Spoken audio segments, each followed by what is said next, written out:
Hello दोस्तों। Polity की class number 14 में आपका स्वागत है। तो आज हमारी ये क्लास 14 है जो कि हमारी आज की लास्ट क्लास है। कल से हम हिस्ट्री की प्रैक्टिस चालू करेंगे, फिर ज्योग्राफी और फिर इकोनॉमिक्स, ऐसे ऐसे प्रैक्टिस करेंगे हम। और आज का पहला क्वेश्चन है कि एक संविधान 106वां जो संशोधन अधिनियम है जो कब हुआ था 2023 के अनुसार लोकसभा में प्रत्यक्ष निर्वाचन द्वारा भरी जाने वाली सीटों का कितना अनुपात महिलाओं के लिए आरक्षित है। ठीक। अगर हम बात करें इसका पहले 106 व कॉन्स्टिट्यूशन अमेंडमेंट एक्ट जो कब हुआ है तो 2023 में। ठीक है। इसको बोलते हैं नारी शक्ति वंदन अधिनियम भी क्या बोलते हैं, इसे क्या बोलते हैं, नारी शक्ति वंदन अधिनियम भी बोलते हैं, इसे बोला जाता है। ठीक। और इस ये किसके लिए है, ये किसके लिए है, ये निचले सदन के लिए, निचले संसद के निचले सदन के लिए बनाया गया था।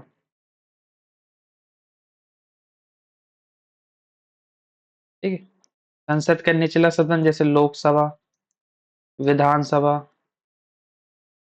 और दिल्ली के राष्ट्रीय राजधानी क्षेत्र और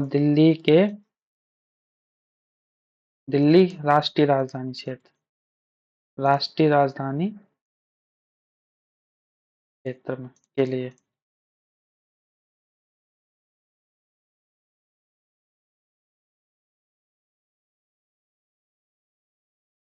ठीक।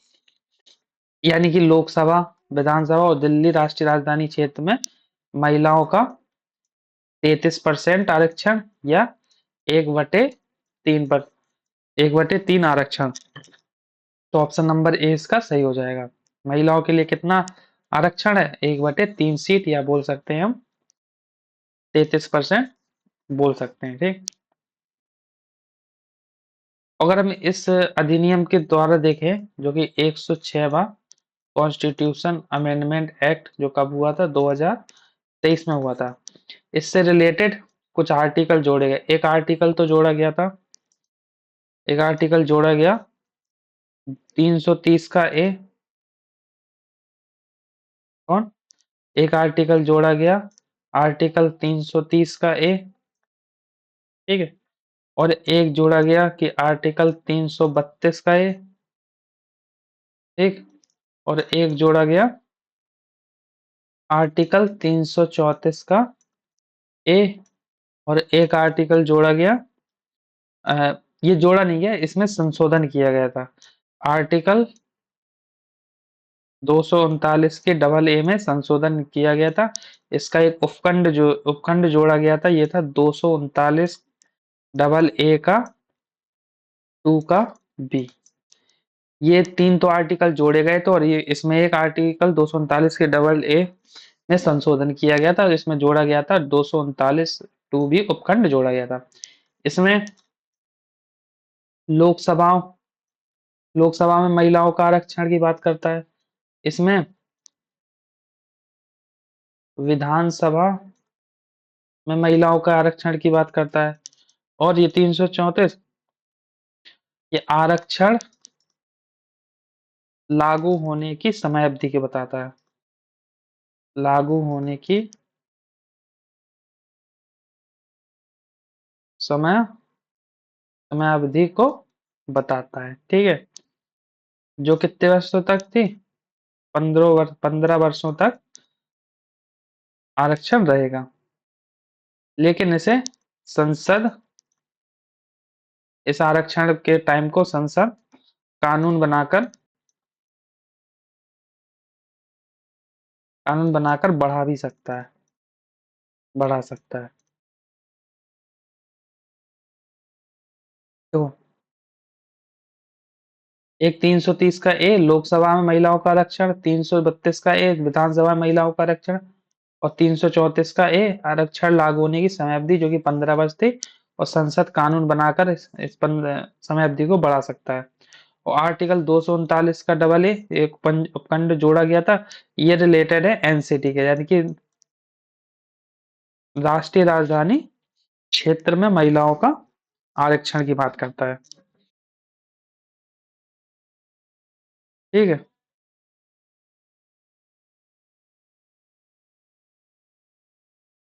ये किसकी बात करता है? आर्टिकल 239 का डबल ए के टू के उपखंड बी। ये 239 का डबल ए का उपखंड है। ये किसके बारे में बात करता है? ये राष्ट्रीय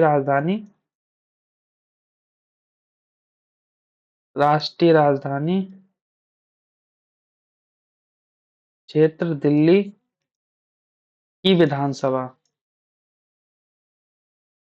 की विधानसभा में महिलाओं का महिलाओं के 33% आरक्षण की बात करता है। ये आर्टिकल 239 डबल ए का टू का बी। ये उपखंड है आर्टिकल 239 के डबल ए का। नेक्स्ट क्वेश्चन देखते हैं। भारत के संविधान के अनुच्छेद 80 के अनुसार निम्नलिखित में से कौन सा राष्ट्रपति द्वारा राज्यसभा में नियुक्त की गए सदस्यों की संख्या कितनी है? तो वो कितनी है? 12 है। रा- और ये राष्ट्रपति द्वारा राज्यसभा में चुने गए 12 सदस्यों का प्रावधान कहाँ से लिया गया है? तो ये लिया गया आयरलैंड से। कहाँ से लिया गया? आयरलैंड से किया गया। तो आठ राज्यसभा की संरचना किसमें है? अगर हम राज्यसभा की संरचना की बात करें, राज्यसभा की संरचना तो किसमें है? ये आर्टिकल 80 में है। ठीक। और राज्यसभा का सभापति कौन होता है? उपराष्ट्रपति कौन होता है? कौन होता है? उपराष्ट्रपति होता है। उपराष्ट्रपति राज्यसभा का पदेन सभापति होता है। राज्यसभा में मैक्सिमम सीट कितनी होती हैं? 250। और वर्तमान में कितनी है अभी? प्रेजेंट में तो कितनी है? 245। ठीक है। और हम बात राज्यसभा के बारे में और डिटेल देखते हैं। राज्यसभा, इसकी संरचना किसमें? आर्टिकल 80 में। इसका सभापति कौन होता है? उपराष्ट्रपति होता है। ठीक है। इसके सदस्य बनने के लिए मिनिमम एज कितनी होनी चाहिए? 30 वर्ष होनी चाहिए। कितनी वर्ष होनी चाहिए? 30 वर्ष होनी चाहिए। और इसमें मैक्सिमम सीट कितनी होती हैं? 250। और प्रेजेंट में कितनी है? 245। ठीक है। और इनके सदस्यों का कार्यकाल कितना होता है? तो वो होता है 6 वर्ष। ठीक है। लेकिन जो राज्यसभा है ना, जो राज्यसभा राज्यसभा के 1/3 सदस्य प्रतिवर्ष रिटायर होते हैं, सेवानिवृत्त होते हैं। ठीक है। प्रत्येक राज्यसभा के सदस्यों का 1/3 प्रत्येक 2 वर्ष में, प्रतिवर्ष नहीं, प्रति 2 वर्ष में सेवानिवृत्त होते हैं। प्रतिवर्ष नहीं होते, 2 वर्ष में होते हैं। यानी कि 2 वर्ष में 2 वर्ष में सेवानिवृत्त होते हैं। और नए सदस्य चुने जाते हैं। और नए सदस्य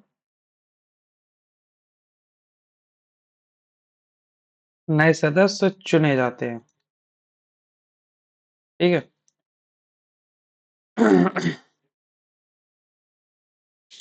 और हम राज्यसभा के इंपॉर्टेंट डिटेल के बारे में देखें। राज्यसभा के सदस्यों का जो चुनाव होता है वो अप्रत्यक्ष चुनाव होता है। वो कैसा होता है? अप्रत्यक्ष चुनाव। अप्रत्यक्ष चुनाव का मतलब होता है कि ये जनता के द्वारा नहीं चुने जाते। ये चुने जाते हैं राज्यों के विधानसभाओं के एमएलए के द्वारा, यानी कि राज्यसभा विधानसभाओं के विधायकों के द्वारा चुने जाते हैं। विधायकों के द्वारा चुने जाते हैं। निर्वाचित विधायकों के द्वारा चुने जाते हैं। हाँ। और राज्यसभा में क्या इंपॉर्टेंट डिटेल बनती है? इसकी एक इंपॉर्टेंट डिटेल ये बनती है कि ये धन विधेयक है, जो धन विधेयक होता है वो राज्यसभा नहीं लोकसभा पेश करता है। कौन करता है? लोकसभा पेश करता है। धन विधेयक को राज्यसभा राज्यसभा मैक्सिमम 14 दिन तक रोक सकता है। ठीक है। इसका चुनाव कैसा होता है? अप्रत्यक्ष चुनाव, मतलब जनता द्वारा नहीं चुने जाते हैं, कि राज्य के विधानसभाओं के विधायकों द्वारा चुने जाते हैं। धन विधेयक लोकसभा के द्वारा पेश किया जाता है, यानी कि राज्यसभा मैक्सिमम 14 दिन तक धन विधेयक को रोक सकता है।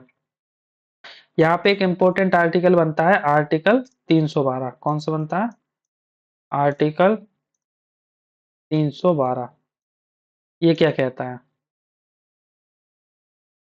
ये राज्य को नई अखिल भारतीय सेवाओं के बारे में बताता है। ये क्या है? अखिल भारतीय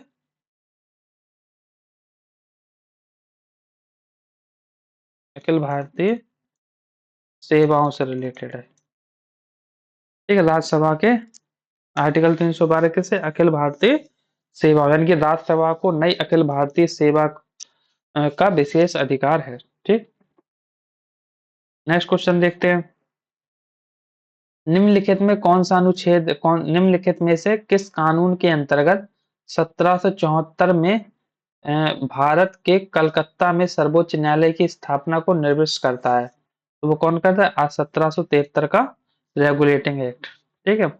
ये जो 1773 का रेगुलेटिंग एक्ट था, इसी के तहत ये जो 1773 का जो रेगुलेटिंग एक्ट है, इसी के तहत भारत में भारत में ईस्ट इंडिया कंपनी को 20 वर्षों तक व्यापार करने का अधिकार प्राप्त हुआ था। इसी अधिनियम के तहत east India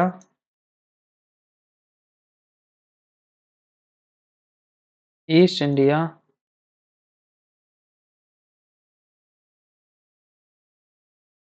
east India east India एक मिनट, ये गलत क्यों लिख रहा है? ईस्ट इंडिया कंपनी को 20 वर्ष तक, कितने वर्ष तक? 20 वर्ष तक भारत में व्यापारिक अधिकार प्राप्त हुआ था। अधिकार प्राप्त हुआ था। ठीक है। इसी के तहत नेक्स्ट डिटेल इसमें क्या बनते हैं? इस एगु इस एक्ट के तहत जो बंगाल के गवर्नर को बंगाल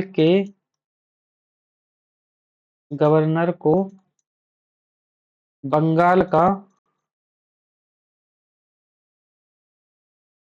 गवर्नर जनरल कहा जाने लगा। ठीक। और जो बंगाल का फर्स्ट गवर्नर कौन था? ये कौन था? वारेन हेस्टिंग था। कौन था? वारेन हेस्टिंग था। ठीक। इसी रेगुलेटिंग एक्ट के तहत इसी रेगुलेटिंग एक्ट के तहत 1774 में कलकत्ता में, कहां पर? कलकत्ता में सुप्रीम कोर्ट, यानी कि सर्वोच्च न्यायालय की स्थापना हुई। सर्वोच्च न्यायालय की स्थापना हुई। ठीक है। जिसमें 4 सदस्य थे। ठीक है। एक था मुख्य न्यायाधीश और 3 थे अन्य न्यायाधीश। तो एक मुख्य न्यायाधीश कौन था? Lord Elijah Impey. कौन था? कौन था? Lord Elijah Impey. इसमें तीन अन्य कौन थे? एक लॉर्ड हाइड थे, एक चैम्बर लॉर्ड चैम्बर्स थे, और एक लॉर्ड लिमनेस्टर थे। लिमनेस्टर। ठीक। तीन कौन कौन से? Lord Hyde, Lord Chambers, Lord Lemaistre. इसके मुख्य न्यायाधीश कौन थे? लॉर्ड एलिजा इम्पी थे। इसके तहत गवर्नर को बंगाल का गवर्नर जनरल कहने लगा। फर्स्ट कौन था? वारेन हेस्टिंग थे। 1774 में कोलकाता में सुप्रीम कोर्ट की स्थापना हुई, जिसके चार न्यायाधीश थे। एक तो मुख्य न्यायाधीश थे, तीन अन्य न्यायाधीश थे। एक था लॉर्ड एलिजा एमपी और अन्य तीन थे हाइड, चैम्बर्स और लिमनेस्टर। नेक्स्ट क्वेश्चन देखते हैं इसका। भारतीय संविधान में किस संवैधानिक संशोधन के माध्यम से, यानी कि देशिका में समाजवादी जोड़ा गया? किस संशोधन के द्वारा जोड़ा गया बताइए? तो इसका आंसर क्या हो सकता है? तो इसका आंसर है ऑप्शन नंबर ए, 42 में संशोधन 1976 के द्वारा।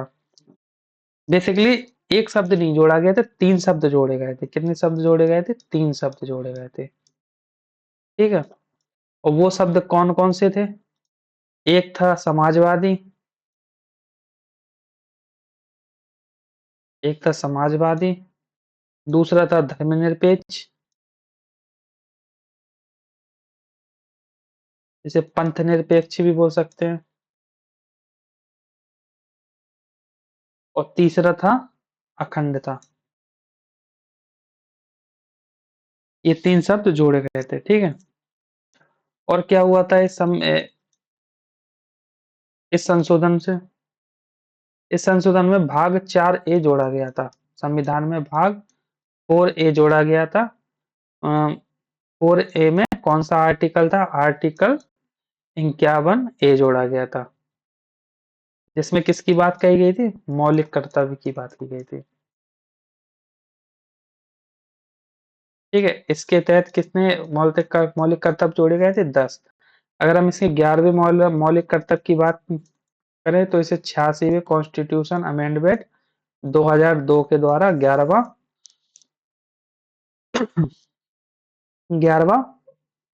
मौलिक कर्तव्य जोड़ा गया था।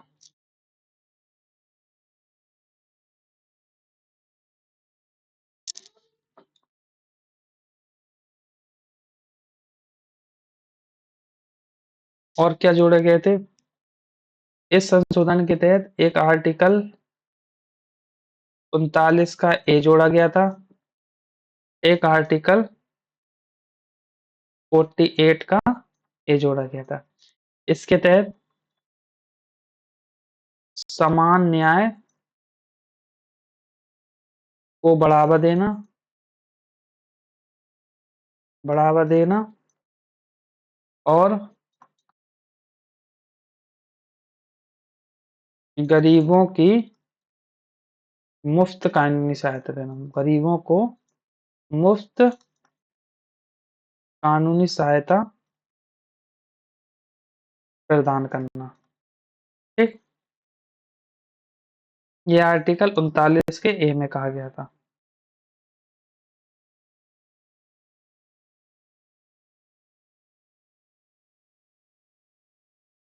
48A में क्या कहा गया था?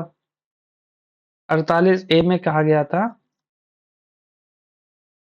कि पर्यावरण की रक्षा व सुधार के बारे में बोला गया था। ठीक। इस संशोधन के तहत 7वीं अनुसूची में परिवर्तन किया गया।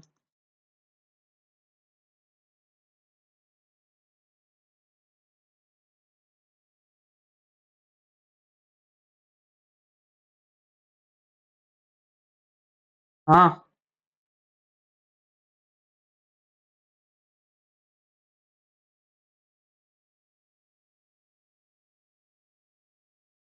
इसके तहत 7वीं अनुसूची में परिवर्तन किया गया। क्या परिवर्तन किया गया इसमें?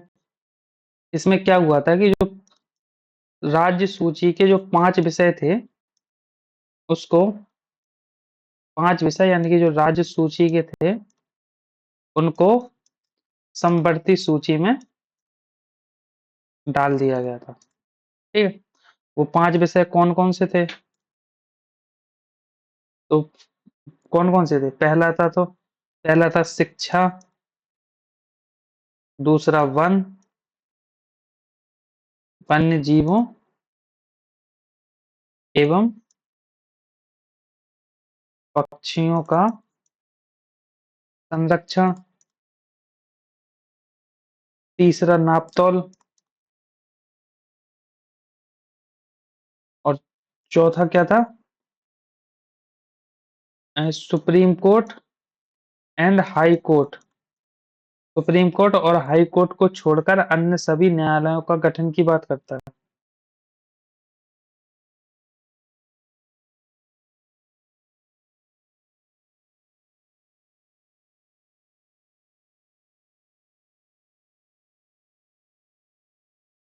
इसमें क्या था? शिक्षा, वन, इसमें वन भी था यहाँ पे। शिक्षा, वन और वन्य जीवों। यहाँ पे गलत हो गया। रेस करते हैं। यहाँ पे वन्य जीव था। यहाँ पे वन्य। देखो, 5 कौन-कौन से थे जो राज्य सूची से समवर्ती सूची में डाल दिए गए थे? पहला था शिक्षा, दूसरा वन्य जीवों एवं पक्षियों का संरक्षण, तीसरा नापतोल, और चौथा वन और पांचवा सुप्रीम और कोर्ट और हाई कोर्ट को छोड़कर अन्य सभी न्यायालयों का गठन। ठीक है? और क्या हुआ था इस संशोधन के तहत? और क्या हुआ था इस संशोधन के तहत? क्या हुआ था? लोकसभा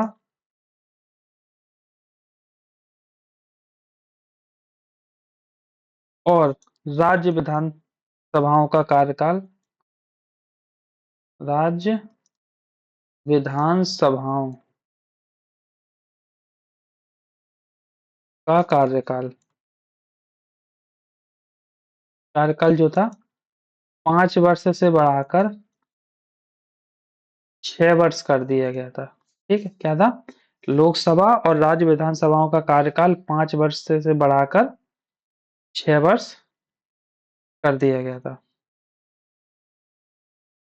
ये था। नेक्स्ट क्वेश्चन देखते हैं। उद्देशिका भारत को निम्नलिखित में से क्या घोषित करती है? तो ऑप्शन नंबर बी, संप्रभु प्रभु संपन्न, समाजवादी, धर्मनिरपेक्ष, लोकतांत्रिक और गणराज्य। यानी कि सोवरन, सोशलिस्ट, सेकुलर, डेमोक्रेटिक और रिपब्लिक। प्रभुत्व संपन्न, समाजवादी, पंथनिरपेक्ष, लोकतांत्रिक और गणराज्य। ठीक है? इससे रिलेटेड हमें 2 चीज याद रखनी है। पहली चीज, यहाँ पे देखो, पहली चीज हमें क्या याद रखनी है कि पहला क्या होता है? वेरू बाटी यूनियन यूनियनवाद।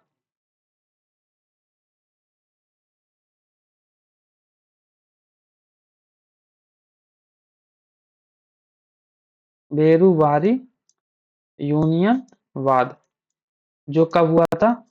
1960 में हुआ था। इसमें सुप्रीम कोर्ट ने कहा था कि जो हमारी प्रस्तावना है संविधान का अंग नहीं है, अंग नहीं है। ठीक है? फिर इसके जस्ट बाद हुआ Keshavananda Bharti case. Keshavananda Bharti case.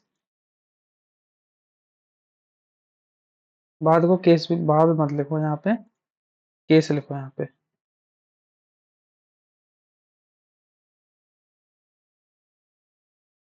बेरूवारी union case और यहाँ पे केशवानंद भारती केस, ये कब हुआ था? ये हुआ था 1973 में। ठीक है? इसमें सुप्रीम कोर्ट ने अपने शब्दों को बदला, यानी कि अपने फैसले को बदला। फैसले को पलटते हुए कहा कि जो प्रस्तावना है हमारी संविधान का अंग है, संविधान का अंग है। यहाँ पे कहा था कि संविधान का अंग नहीं है, उन्होंने अपने फैसले को पलटा और यहाँ पे बोल दिया यहाँ संविधान का अंग है, और बोला कि आर्टिकल 368 के तहत प्रस्तावना में संशोधन किया जा सकता है, संशोधन किया जा सकता है, किया जा सकता है। ठीक, पहले याद रखें आप, बेरुवारी केस, बेरुवारी यूनियन केस जो कब हुआ था 1960 में, इसने सुप्रीम कोर्ट ने कहा कि प्रस्तावना संविधान का अंग नहीं है। फिर आया इसके बाद केशवानंद भारती केस 1973 में, इसने कहा सुप्रीम कोर्ट है जो सुप्रीम कोर्ट ने कहा कि जो प्रस्तावना है हमारी वो संविधान का अंग है और इसके आर्टिकल 368 के तहत इसमें संशोधन किया जा सकता है। नेक्स्ट क्वेश्चन देखते हैं इसका,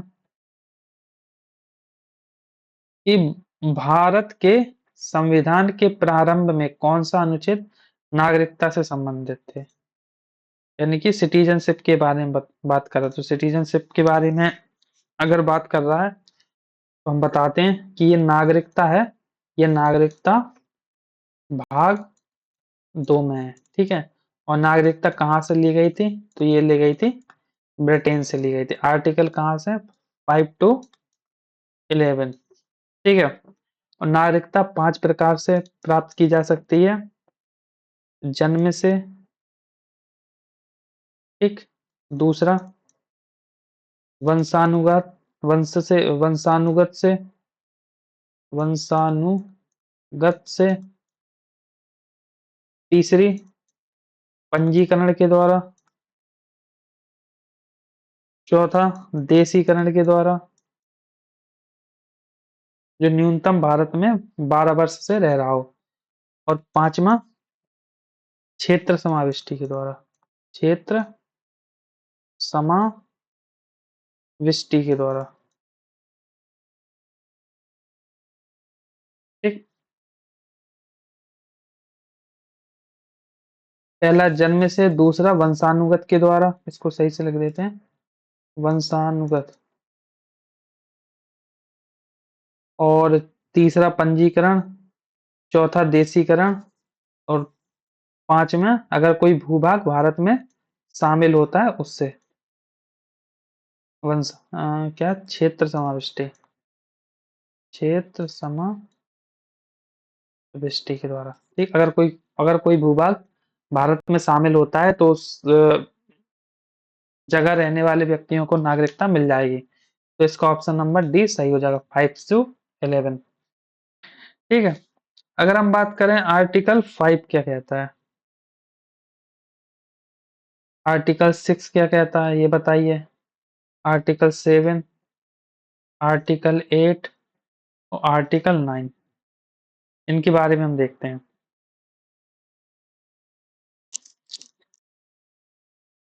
इसमें नागरिकता की डेफिनेशन के बारे में, यानी कि संविधान के प्रारंभ से नागरिकता, संविधान के प्रारंभ से नागरिकता, तो कब, 26 जनवरी 1950 को लागू हुआ था, जन्म के द्वारा या अधिवास जो वहां पे रह रहे हैं उनके। आर्टिकल 6, क्या पाकिस्तान से भारत आए लोगों की नागरिकता। ठीक, आर्टिकल 7 क्या कहता है, जो 1 मार्च 1947, 1947 के बाद पाकिस्तान चले गए लेकिन वह फिर से भारत आए, यानी कि पाकिस्तान चले गए और वो फिर से भारत आए, पाकिस्तान, पाकिस्तान चले गए और वह फिर वापस आए, फिर वापस आए, उनके उन लोगों के लिए नागरिकता। ठीक है, आर्टिकल 8, आर्टिकल 8 भारत से बाहर रहने वाले, यानी कि भारतीय मूल के लोगों को नागरिकता। आर्टिकल 9 क्या कहता है? आर्टिकल 9, यदि कोई व्यक्ति स्वेच्छा से किसी देश की नागरिकता प्राप्त कर लेता है, मतलब अगर कोई व्यक्ति है, अगर विदेश की नागरिकता प्राप्त कर लेता है, नागरिकता प्राप्त कर लेता है, तो भारत की नागरिकता स्वयं ही खत्म हो जाएगी अपने आप, क्योंकि भारत में एकल नागरिकता का कॉन्सेप्ट है। एकल नागरिकता का कॉन्सेप्ट है। अगर कोई व्यक्ति विदेश की नागरिकता प्राप्त कर लेता है तो भारत की नागरिकता वो स्वयं ही खत्म हो जाएगी। आर्टिकल 10 क्या कहता है? आर्टिकल 10 और आर्टिकल 11 क्या कहता है? आर्टिकल आर्टिकल 10 कहता है कि नागरिकता के अधिकारों को संसद द्वारा हटाया जा सकता है, यानी कि जो नागरिकता के अधिकार हैं,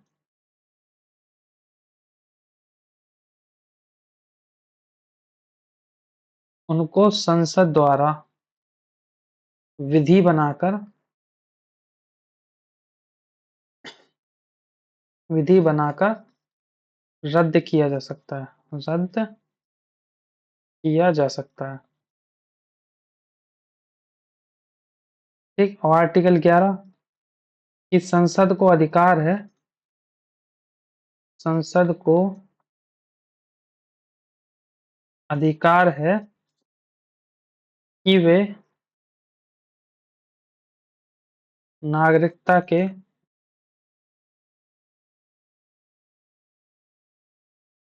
कानून में संशोधन कर सकता है। यानी कि आर्टिकल 10 क्या कहता है?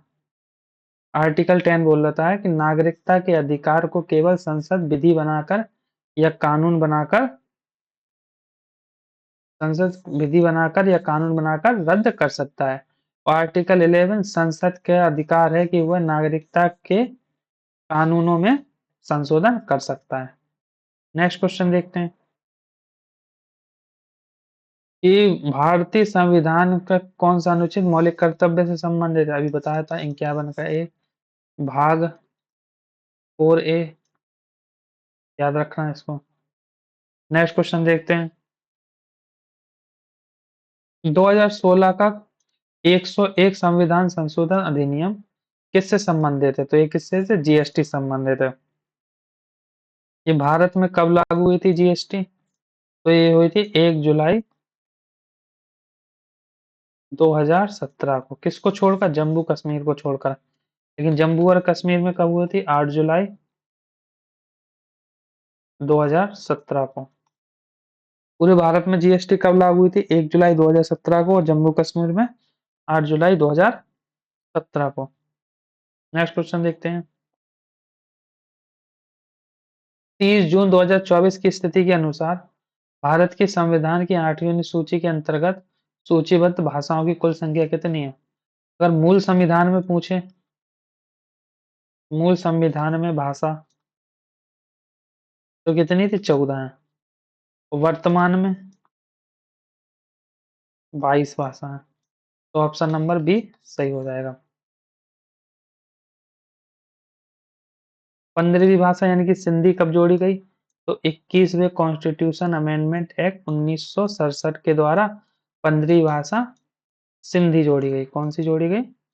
सिंधी जोड़ी गई। फिर इसके बाद हुआ 71वां कॉन्स्टिट्यूशन अमेंडमेंट एक्ट 1992 में। तो उसमें नेपाल, मणिपुरी और कोंकणी, नमक से याद न करें, नेपाली, मणिपुरी और कोंकणी जोड़ी गई। फिर इसके बाद हुआ 92वां कॉन्स्टिट्यूशन अमेंडमेंट एक्ट 2003 में हुआ। तो इसका याद रखते BDMS, बोडो, डोगरी, मैथिली, संताली, ये 4 भाषाएं जोड़ी गई। इसको हमें याद रखना है। नेक्स्ट क्वेश्चन देखते हैं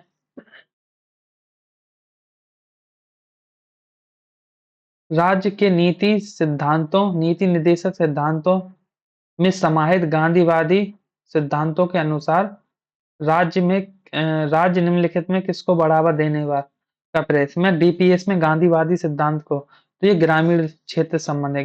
ग्रामीण क्षेत्रों में व्यक्तिगत या सहकारी आधार का कुटीरों का उद्धार। ऑप्शन नंबर सी सही हो जाएगा। अगर हम यहाँ पे डीपीएसपी की बात करें, डीपीएसपी, ठीक है, तो ये भाग 4 में है, आर्टिकल 36 से आर्टिकल 51। ये प्रावधान कहाँ से लिया गया है? आयरलैंड के संविधान से लिया गया। इसकी मांग कराची प्रस्ताव में उठी थी। कराची प्रस्ताव में इसकी मांग उठी थी। ये कब आया था? 1931 में। कराची प्रस्ताव कब हुआ था? 1931 में होता है। ये 3 चीजें याद रखनी है। पहली चीज कौन सी याद रखनी है? भाग 4 में आर्टिकल 36 से 51 आयरलैंड से प्रावधान लिया गया। कराची प्रस्ताव में 1931 में इसकी मांग उठी थी। डीपीएसपी में गांधीवाद के सिद्धांत देख लेते हैं। तो पहला आर्टिकल है आर्टिकल 40। तो इसमें क्या बात कही गई है इसकी? इसमें ग्राम पंचायतों की गठन, इसमें ग्राम पंचायतों का गठन की बात की गई है। फिर आर्टिकल आता है 43 का भी, ठीक, इसमें कुटीर उद्योगों को बढ़ावा देना है। कुटीर उद्योग को बढ़ावा देना, ठीक। नेक्स्ट आर्टिकल कौन सा है? आर्टिकल 43 का बी। ये आर्टिकल 43 था।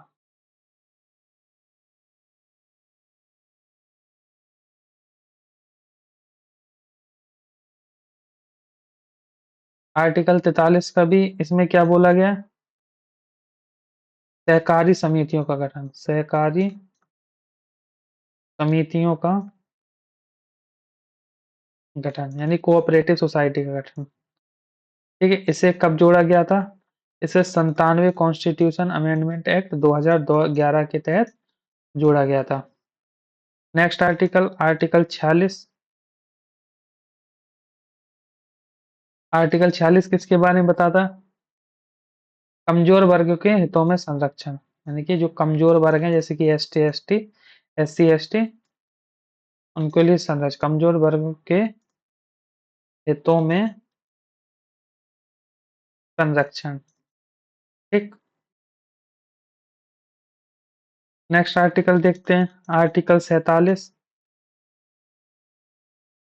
आर्टिकल 47 क्या कहता है? मादक द्रव्य पदार्थों यानी कि शराब पर प्रतिबंध, शराब पर प्रतिबंध। आर्टिकल 48 गोहत्या बंद, गोहत्या पर प्रतिबंध और पशुपालन पर सुधार, और पशुपालन पर सुधार। ये गांधीवादी सिद्धांत से इम्पोर्टेंट से जुड़े हुए आर्टिकल हैं। आर्टिकल 40, आर्टिकल 43, आर्टिकल 43 का बी, आर्टिकल 46, आर्टिकल 47 और आर्टिकल 48। नेक्स्ट क्वेश्चन देखते हैं। मौलिक अधिकारों के प्रवर्तन के लिए रिट जारी करने की शक्ति तो किसे है? सुप्रीम कोर्ट को है और हाई कोर्ट को है। सुप्रीम कोर्ट रिट जारी कर सकता है आर्टिकल 32 के तहत, और हाई कोर्ट जारी कर सकता है आर्टिकल 226 के तहत। 5 प्रकार की रिट जारी करता है। कौन कौन सी 5 है? पहली है बंदी प्रत्यक्षीकरण, दूसरी है परमादेश, तीसरा है प्रतिषेध, चौथा है उत्प्रेषण, पांचवा है अधिकार परीक्षा, अधिकार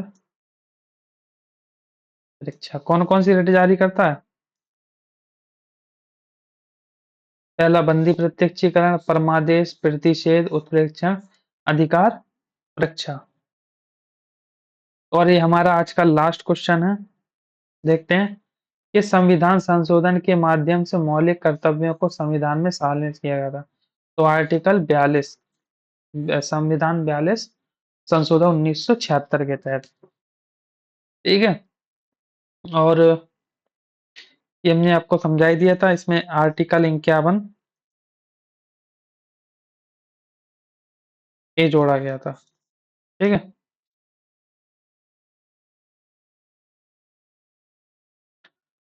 इसके 10 मौलिक कर्तव्य जोड़े गए थे और 11वां मौलिक कर्तव्य 86वें कॉन्स्टिट्यूशन अमेंडमेंट एक्ट 2002 के तहत जोड़ा गया था। ठीक है। आई होप आपको क्लास अच्छी लगी लगी होगी। अगर आपको क्लास अच्छी लगी होगी तो चैनल को लाइक करें, सब्सक्राइब करें।